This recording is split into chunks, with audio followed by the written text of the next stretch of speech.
Alright, what's up? It's Zach. It's Leslie. And today we're going to be talking about illiteracy around the world.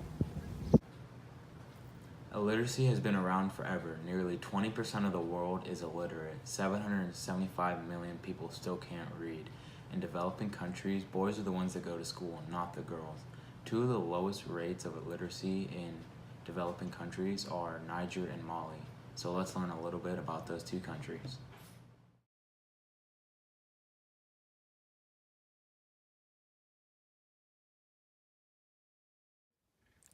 Niger is located in Africa. There's one fact.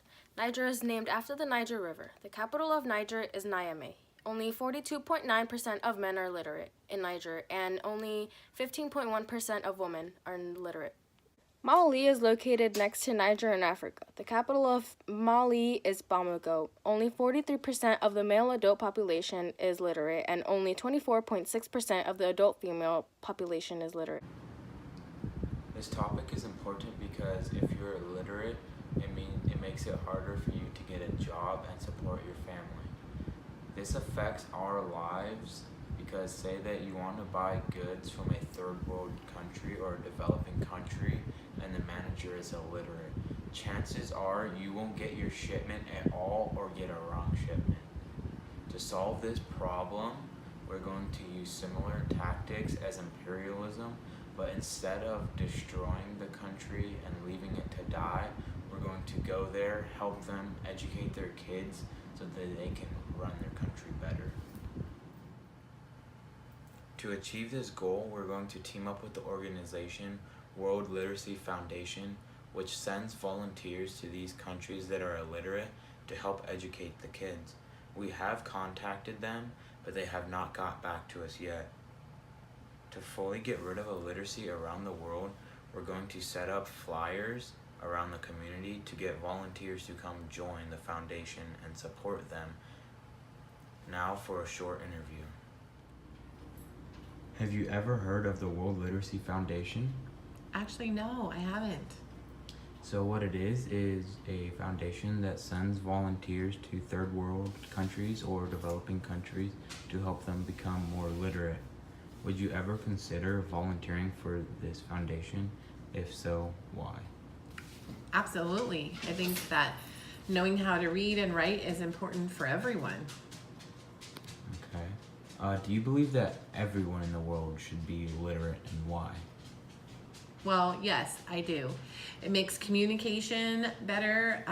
Countries have to work together not only for trade and for goods and services, but in certain times of war, they have to be able to work together as a team, read maps, read papers, write papers, important things like that. So I think just for the importance of world communication, it's important that everyone knows how to read and write. Okay, that's a good answer. Were you aware that the literacy rates in other countries is about 20%? Wow, so 20% of the people in other countries can't read or write? About 20%, yes. Wow, I didn't know it was that high, no. Why do you think the world doesn't broadcast this information? Well, I'm sure probably for those countries, they're underdeveloped and maybe they don't have the means to do that, or it's because the news media chooses to promote other things that are more important to them at the moment, maybe a political agenda, so that they don't necessarily feel like that's an important piece in our world or newsworthy, even though it is, in my opinion. Yeah. Okay. After learning from the previous question about the World Literacy Foundation, would you go as a volunteer or would you rather get something in return? Why would you choose that? And if you had to get something in return, what would it be? Well, I think the whole word volunteer itself is just putting yourself out there, being willing to help others without gaining anything from that. Now, as a mom, what I would want out of it obviously would be to take my family with me if I was going to volunteer in another country. I don't want to leave my kids or my husband home here in the United States and go across the world without them. But I would think that it would be a great opportunity for my children to maybe see how good they have it here in the United States and allow them to maybe help participate in that volunteering efforts too. Okay, so how passionate you are, would you ever take a leading role in this foundation? If so, why? If so, not.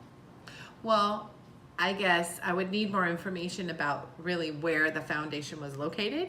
If it's located here in the United States, absolutely, because I would just use my experience in business.